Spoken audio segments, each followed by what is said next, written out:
Hey there, Bethany from Phoenix Family Birth here, and I wanted to chat with you for a few minutes about risk. I think it's really important that you are educated on the risks of things that you are going to be doing today. And so I have compiled a list of statistics about the safety of driving your car. And I want you to be aware that according to the National Safety Council, dying from being a passenger in a car is a 1 in 272 risk.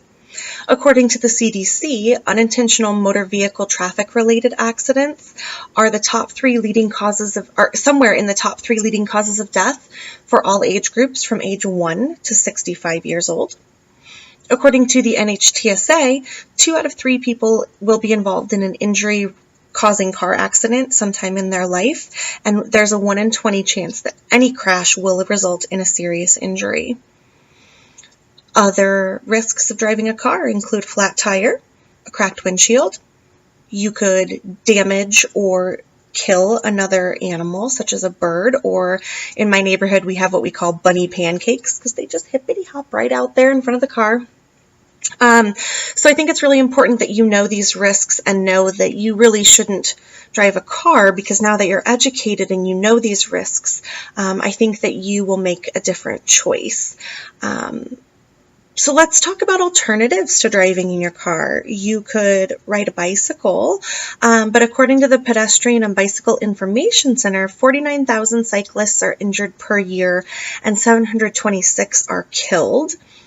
And another alternative would be walking, but there were 4,743 pedestrians that were killed in traffic-related accidents in 2012, and that number continues to rise today in America.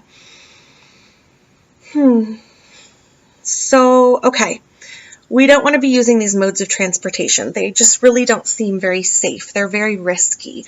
So I think the alternative that you really need to consider is staying home.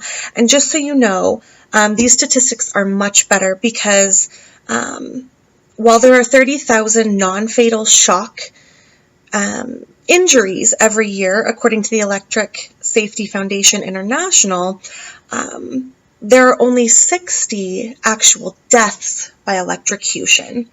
And while there are 200,000 people hurt in their own home bathroom every year, and falls in the home run at about 25,000 people in 2009, according to the National Safety Council, that's a much less chance that you're going to be injured if you just stay home. As long as you're not putting any sort of Q-tips in your ears, because doing that leads to 1,000 kids a month being admitted into the emergency room. Statistics are kind of bullshit when they don't have context, right? And I think we do this great disservice to birthing families who come to childbirth education classes or hire a doula to help guide them through and navigate the process of birth when we're not giving proper context. Statistics apply to populations. They don't apply the same way to individuals. And so when we're having these conversations about risk, specifically when it comes to things like epidural use, we need to be very cautious that we are being accurate with our conversation and that we are giving appropriate context. Before anybody thinks that I don't have skin in the game, I have 3 kids of my own.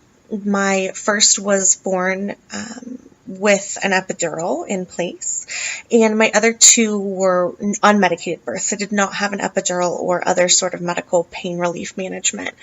And for me, those were the right choices.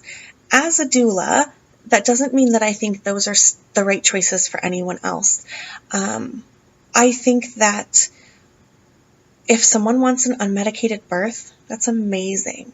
I will be your biggest cheerleader. The doulas at Phoenix Family Birth will absolutely support you in coping and comfort measures and helping you to ask questions and advocate for yourself. And I think if you decide that you want an epidural, awesome. I will be your biggest cheerleader, and the doulas at Phoenix Family Birth will be right by your side, supporting you, cheering you on. helping you to advocate for yourself and ask questions, and helping you with coping techniques and comfort measures. Like, whether or not you have an epidural doesn't change the level of support that your doula should provide. And whether or not you want an epidural should not change the way that somebody views your birth as valid.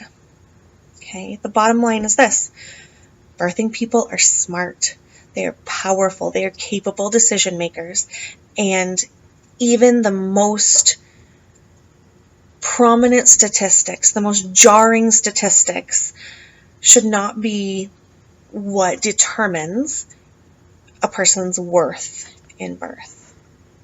So the next time you hear somebody talking about the risks of, you can also ask them about the benefits of, because there will be benefits too. And in order to have an accurate and informed conversation, it's important to look at both sides. So that's my tip of the day. Make sure that the information you get has great context around it. And if it doesn't, it's okay to ask for that context. If you have any questions, you can reach out to me at phoenixfamilybirth.com. Otherwise, I'll see you soon.